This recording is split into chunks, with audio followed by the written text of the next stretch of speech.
मिटाने के लिए जा रहे हैं, मरने के लिए जा रहे हैं, पागल हो गए, वापस लौटो, क्यों मरना चाहते हो? आंखों में आंसू भर के बोले हैं ब्राह्मण देव, सुनो बाबा जी, घर में कोई भी संतान नहीं हुई है, घर में कोई संतान नहीं हुई, और दूसरी बात यह है कि पत्नी से मेल नहीं मिलते हैं, मेरी कोई बात ही नहीं सुनती है, हमेशा लड़ती रहती है, झगड़ती रहती है, झगड़ा करती रहती है।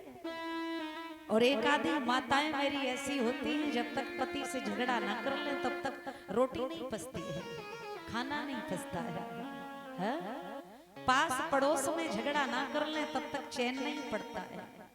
ऐसी ऐसी माताएं हुआ करती हैं, आदत सी बना लेती हैं, उनकी आदत सी बन जाती है। महाराज बड़े दुखी है, देव ऋषि नारद ने समझाया, कहा पागल हो गए हो, क्या मर जाओगे तो क्या पुत्र की प्राप्ति हो जाएगी, तो क्या पत्नी से विचार मिलने लगेंगे, वापस लौट जाओ। बोले हम लौट नहीं सकते। देव ऋषि नारद समझ गए ये लौटने वाले नहीं है, अपनी झोली से एक फल निकालो है, और फल निकाल के आत्मदेव को दियो है, कहा ये फल ले जाओ, अपनी पत्नी को खिला देना, जब ये तुम्हारी पत्नी फल को खाएगी तो गर्भ धारण कर लेगी, बहुत सुंदर बालक पैदा होगा। बड़े खुश हुए, फल लेकर के आए, पत्नी के पास में पहुंचे, पत्नी को बुलाया, कहा लो एक महात्मा जी हमें मिले, मुझे ये फल दिया है, ये फल खा लो तो गर्भ धारण कर लोगी, बहुत सुंदर पुत्र की प्राप्ति होगी। धुंधली कहने लगी, अरे भैया ये क्या हो गया, हम तो संतान पैदा करना ही नहीं चाहते, और जब हम ये फल खाएंगे तो गर्भ धारण करेंगे, 9 महीने तक घर में कौन पड़े पड़े सड़ेगा।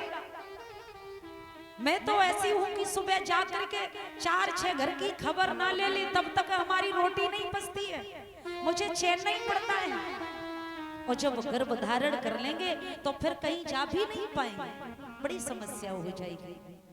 9 मास तक कौन घर में पड़ा रहेगा, मुझ पर ये नहीं हो सकता है, बड़ी चिंता हुई।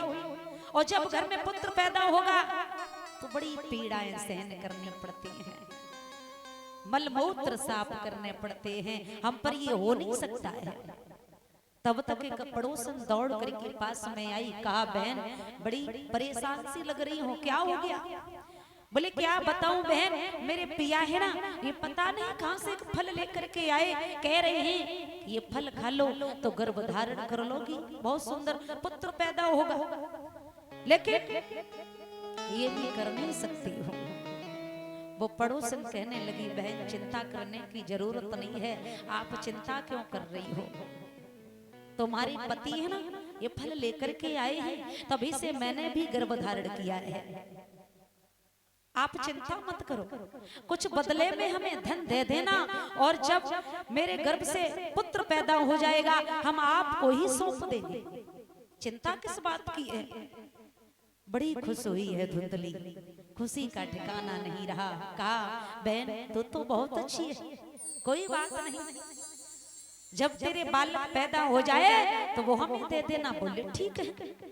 अब वो पड़ोसन तो चली गई, जो वो फल लेकर के आए थे, द्वारे पर एक गाय बंधी हुई थी, उसको ले जा करके खिला दिया है। अब जब उस गाय ने भी वो फल खाया तो गर्भ धारण किया है। धीरे धीरे समय बीता, 9 मास के बाद में जो गाय थी जिसे फल खिला दिया था, तो गाय से एक बछड़ा पैदा होता है, बिल्कुल एक मनुष्य जैसे, हाथ पैर मनुष्य जैसा पूरा तन शरीर, वैसे ही कान हाथ मुंह सब कुछ एक मनुष्य की तरीका से है। और जो पड़ोसन थी उसके गर्भ से भी एक पुत्र की प्राप्ति हुई, वो दौड़ करके लेकर के आई, कहा बहन लो ये बालक मैं लेकर के आई हूँ, ये तुम्हारा ही है। अब तो बड़ी खुशी छाई हुई है। ब्राह्मण देव बड़े खुश हैं, विचार करने लगे, अरे भैया हम तो एक एक बच्चे के लिए तरसा करते थे, तड़पा करते थे, घर में दो दो पुत्र की प्राप्ति हुई है, खुशी का ठिकाना नहीं रहा। और एक बात और बता दें श्रोताओं, आज कल देखा जाए तो घर में संतान नहीं है, लोग एक एक बेटी के लिए ही दुखी है। सोचते हैं कि बेटा नहीं तो कोई बड़ी बात नहीं, घर में एक बेटी ही पैदा हो जाए। बड़े बड़े पैसे वाले लोग मैंने देखे हैं, सब कुछ है, गाड़ियां हैं, मकान बहुत अच्छा बना है, खेती भी बहुत है, प्लॉट भी बहुत है, लेकिन घर में कोई संतान नहीं है। कहते हैं बेटा नहीं तो घर में एक बेटी ही पैदा हो जाए, एक एक बेटी के लिए तड़पते हैं।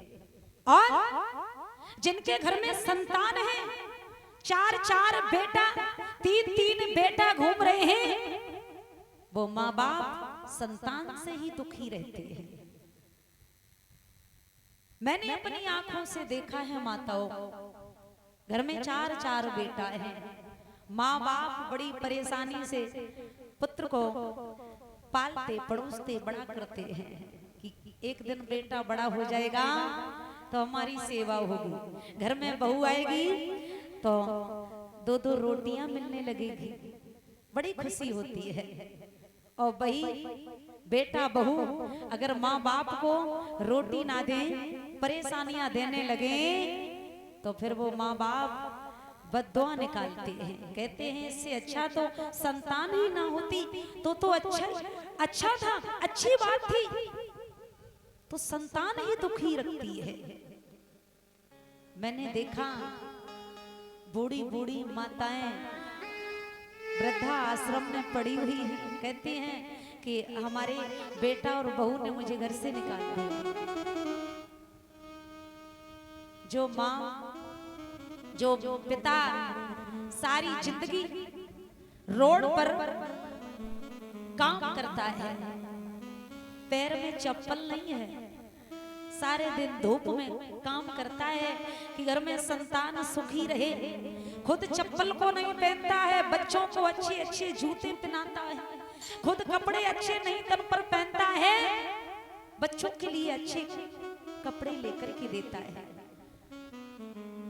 अच्छे स्कूल में पढ़ाता है कि बेटा किसी ना किसी दिन बड़ा होगा, नौकरी लग जाएगी, घर में बहू आएगी तो हमारी सेवा होगी। और भाई बेटा जब बड़ा होता है ना, माँ बाप को कुछ भी नहीं समझता है। एक माँ, गरीब माँ घर घर में जाकर के झाड़ू लगाती है, बर्तन साफ करती है और बच्चों का पालन पोषण करती है। एक बूढ़ी माँ चार चार बच्चों को पाल लेती है, पालन पोषण कर लेती है। और वही चार बेटा एक बूढ़ी माँ को नहीं पाल सकते हैं, माँ को नहीं पाल पाते हैं। जो माँ सारी जिंदगी भर संघर्ष झेलती रही, परेशानियां झेलती रही, उसी माँ का बंटवारा कर देते हैं, कह देते हैं 3 महीना तेरे पास में रहेंगे, फिर उसके बाद कह देते हैं 3 महीना तेरे पास, फिर वो भी कह देता है अरे भैया 3 महीने हो गए, अब 3 महीना तेरे पास में रहेंगे। वो भी फिर कह देता है अरे भैया 3 महीने हो गए, पूरा समय हो गया, अब 3 महीना तेरे पास। बंटवारा कर दिया माँ का। जो माँ बड़े दुख मुसीबत से बच्चों को पालती है, पालन पोषण करती है, उसी माँ का वही बेटे बंटवारा कर देते हैं। तो बच्चे हो तो भी परेशानी और ना हो तो भी परेशानी। और वही बच्चे संस्कारी निकल आए तो वो घर एक स्वर्ग बन जाता है। तो हमेशा माँ बाप की सेवा करनी चाहिए, मंदिरों में जाने की जरूरत नहीं पड़ती है। अगर घर में ही माँ बाप की पूजा करोगे, माँ बाप की दुआएं ले लोगे तो ये जीवन सफल हो जाएगा। पूजा करने की कोई जरूरत नहीं होती है। आज ब्राह्मण देव बड़े खुश हैं कि घर में 2-2 बेटा पैदा हुए। खुशी का ठिकाना नहीं रहा। नाम कड़ संस्कार हो रहा है। जो पड़ोसन बहन थी उसके गर्भ से पुत्र पैदा हुआ, उसका नाम धुंधकारी रखा गया है। और जो गाय से पैदा हुआ उसका नाम गौकड़ रखा गया है। लेकिन महाराज जैसे नाम वैसे काम भी होने लगे हैं। धीरे धीरे बड़े हुए, और जब धीरे धीरे दोनों बालक बड़े हुए तो जो धुंधकारी था छोटे छोटे बच्चों में खेलने के लिए जाता है, बच्चों को मारता है, पीटता है। साधु संत महात्मा मिल जाते हैं, उन्हें बहुत सताता है, घर पे उलाहने जाते हैं। अरे ब्राह्मण देव तुम्हारा कैसा बालक है, ये तो सबको मारता है, पीटता है, सताता है।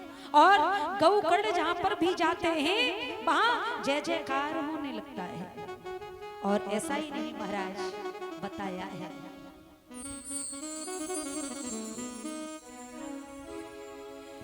कि गौकड़ सुबह से संध्या तक और पूजन में समय बिताने लगा। और खल नीचे धुंधकारी लेकिन बेस्याओं के घर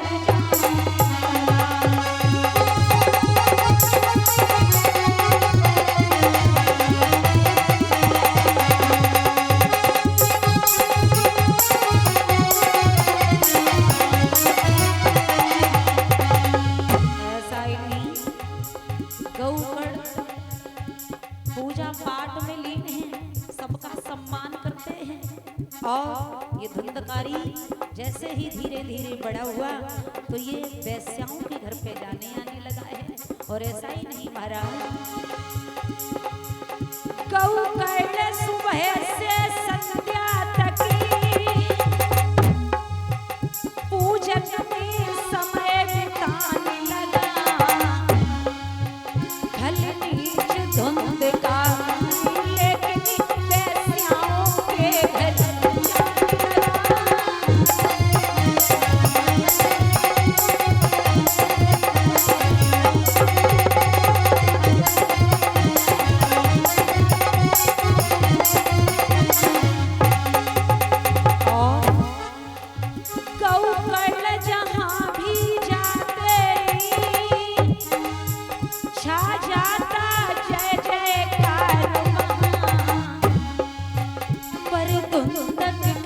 धुंधलियों से हाँ मचता रहे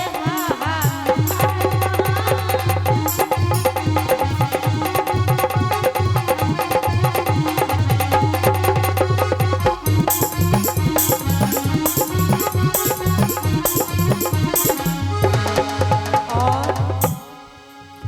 डंडों से माँ की पूजा की, लातों से गुरु सत्कार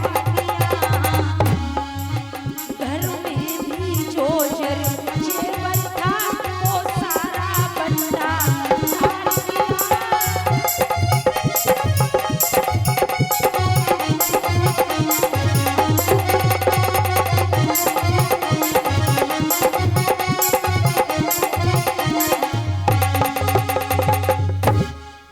धुंधकारी जहां पर भी जाता है तो हाहाकार मचने लगता है। अब गौकड़ यहाँ भी पहुंच जाते हैं तो जय जयकार होने लगता है।